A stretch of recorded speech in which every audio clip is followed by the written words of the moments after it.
We got to get started a little bit yesterday on Alabama and knock some putting to bed the last game out of the way and get a little bit of a head start on these guys for today. So we'll begin with them and open it up for any questions. Yeah, Coach, I'm curious if you could explain the difference between, or maybe the dichotomy difference between a quarterback who might be a great scrambler, a guy who can extend with his legs, versus an offense that incorporates a quarterback design run. What the difference might be between the two and where Milroe might land in this Alabama offense. He has the ability to do both. He is a tremendous football player. I mean, I didn't really know until I got further into the games and watching him last night how good he really is at what he does. And I think anytime you can scramble and extend plays, a la Stetson, really anybody, it makes it harder to defend. When you have the component of design runs mixed in with that, it complicates it even more because he becomes an extra player, an extra guy to tackle, a physical guy to tackle, big physical guy that has running back characteristics, but he has the ability to throw the ball. He throws the ball well, especially off their play action game.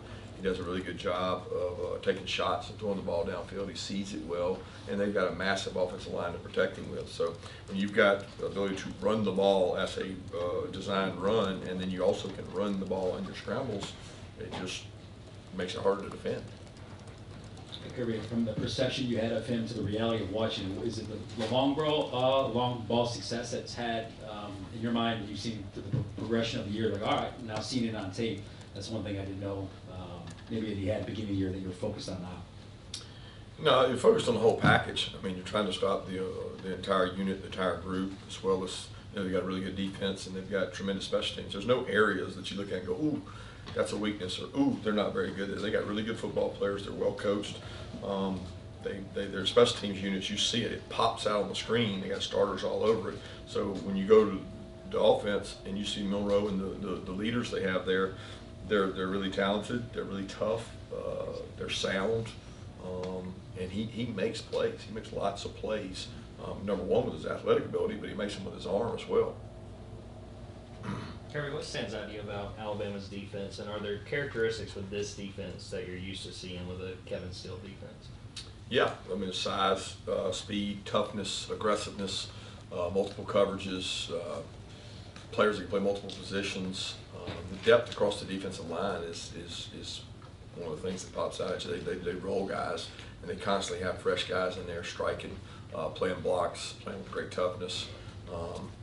Really good at star position, very experienced.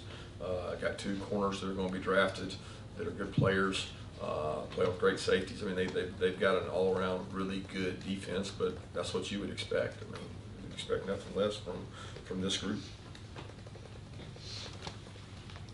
Kirby, last time you played Alabama, we know what that meant, the win meant for the program. What did beating Alabama in particular mean after coming so close previously? It meant that the University of Georgia got a national championship, and that's the significance of that. Coach, understanding that your line play has been excellent in the run game, but with regard to Kendall Milton specifically, his runs have seemed more explosive. He seems to be doing just more with the ball in general when he gets through those holes and such like that. What do you attribute? Is that just health? Is that just him being healthy? Good run scheme, being in the right runs at the right time, understanding leverages, a really good run plan and perimeter blocking, but he certainly is healthier than he's been. He's running with confidence. I feel like he's hitting the hole a lot harder because he's more confident. And being explosive is getting to the secondary. You're not going to be an explosive run offense if you don't get your backs to the secondary. And that's one thing we've been able to do is get him past that first level. And he's running through a lot of arm tackles too, which is really important to be an explosive run team. Yeah, is there any update on the status of Julian Humphrey and Jamon Dumas-Johnson? Are they sort of still week to week with their injuries? Yeah, still week to week with their injuries, trying to get both those guys back. Kirby, I said this earlier today. How do you guys stay fresh when you had to, I don't know, carry on this win streak, the week to week, getting everybody's best punch, And he mentioned player accountability and the honest criticism that goes on. How do you balance that with the sort of praise to keep guys going? It seems like that would be a really delicate balance. I mean, it's just that we tell the truth. I mean, the truth is not always criticism. I mean, the truth is the truth. And we're very honest. When guys play well, we tell them, and when they don't, we tell them. And sometimes it's okay to not play well if the person whipped you and played better than you. Or we talk about the intangibles when we go through the game. We talk about the things we can control. We don't get outside of that, and we don't very far. And we used the analogy early in the year that the Navy SEALs that we studied and visited with in the off season, one of the number one things they said, if you're too sensitive for criticism, you can't be in our group, because their criticism's different. They're sensitive. If you're sensitive to that, then the guy next to you may die. Like, we're not dealing with things that drastic. So it's really important that you understand you can't be sensitive and actually get better. Kirby, what have you seen on film from Dallas Turner and Caleb Downs? Both tremendous athletes, very instinctive.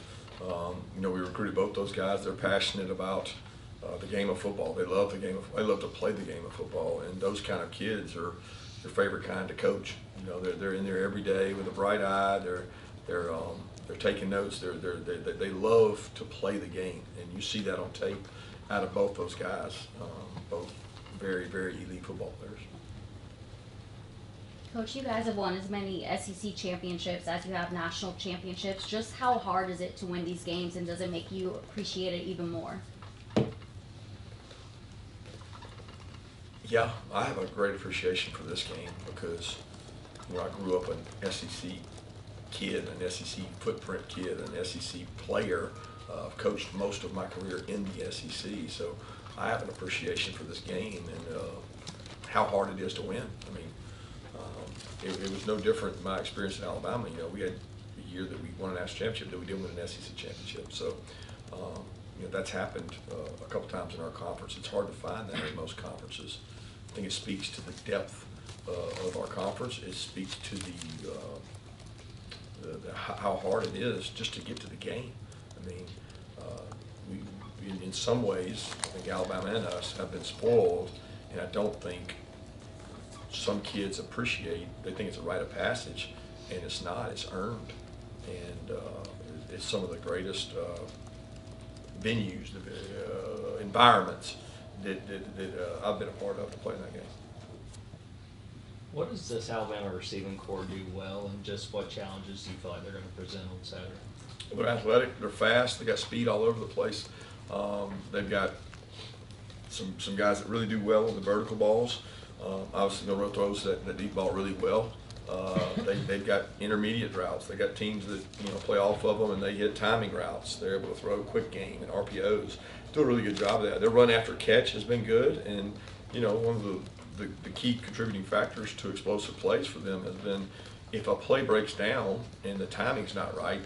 Some quarterbacks have to throw it away. Some quarterbacks have to take off and run. They turn plays into massive explosive plays. So part of their plan, they know their quarterback's going to be able to extend plays. He has the longest time to throw in the entire NCAA, and they make plays out of those plays. And I think that's really a contribution that they've made as a receiving core to him, is the ability to get open on plays that may not have been by design. Kirby, your initial reaction to watching their game winner versus Auburn was? I didn't see it till yesterday when I watched that game, went through the tape. It was crazy how it got to that point. Like, to be down there and be close and then be all the way backed up, and then to come out on top with that play. I mean, it shows his arm talent. And I mean, most teams have a play by design. They play from certain yardage intervals. Maybe 15 to 25 this play, 25 to 35 this play. It's not just a Hail Mary play. It's a play to try to find a one-on-one, and they were able to find a one-on-one, which that gives you the best percentages you can have. Kirby, what did the film review for you guys reveal about QB run defense and what kind of corrections can help as you face the next challenge this week? Similar to most things, like when you look at tape, you never as bad as you think and never as good as you think. There's some misfits in there, some guys maybe not keying what they're supposed to key and looking at what they're supposed to key. And then some of it is, like I actually thought we struck blocks and played the blocks really well up front, better than I thought coming out. It was not a matter of, oh, we just got whipped. It was a matter of some things we didn't fit well and we didn't knock back tackle. So instead of 2nd 7, it's 2nd 4. Big difference. And the effort to finish and get more bodies on contact is really important because that manages what your down distances are. Kirby, to kind of continue the theme on stopping QB run, is the notion of spying quarterback, is that something that maybe people think about too much? Does it get overplayed? Is it something that you can do on every play, or how effective is it when you try to say we're going to have this guy spy the quarterback in the game? Two different things I think you're discussing there. I don't know if you're referencing spying the quarterback or if you're talking about stopping quarterback runs. Okay, completely different worlds there. Because if you're going to stop a quarterback run, you're not spying the quarterback, because some of his most explosive plays are drop back passes that people are doing their job and he becomes the runner and he takes off and runs. Whereas a QB designed run, you usually know within the first 1 second or millisecond of the play whether it's a designed run or it's a drop back pass. So on a drop back pass, if he takes off and he's the best athlete on the field, you've got maybe 7 or 8 guys that got a chance to tackle him because he's already passed the first ones. Whereas on a designed run, it's meant and blocked for him to run the ball. You can't put a spy on that. You got to fit your gaps. You got to do gap control. You got to have fits. You got to get knocked back. You got to get off blocks. So yeah, people do try to spy him, and their spy can't get him on the ground. So everybody's had a different plan of action. Everybody's done it different ways. And we'll try to put together what our best plan of action is. But if you don't stop the quarterback runs, it never gets to the point he has to throw it. You don't have to throw it if they can run the ball every play. Yeah, last time you guys played Alabama, you beat them. Does maybe the confidence that comes from that, does any of that carry over in this game? Is that so long ago it's ancient history and there's not much you can take away from that game? I think the two teams are very different.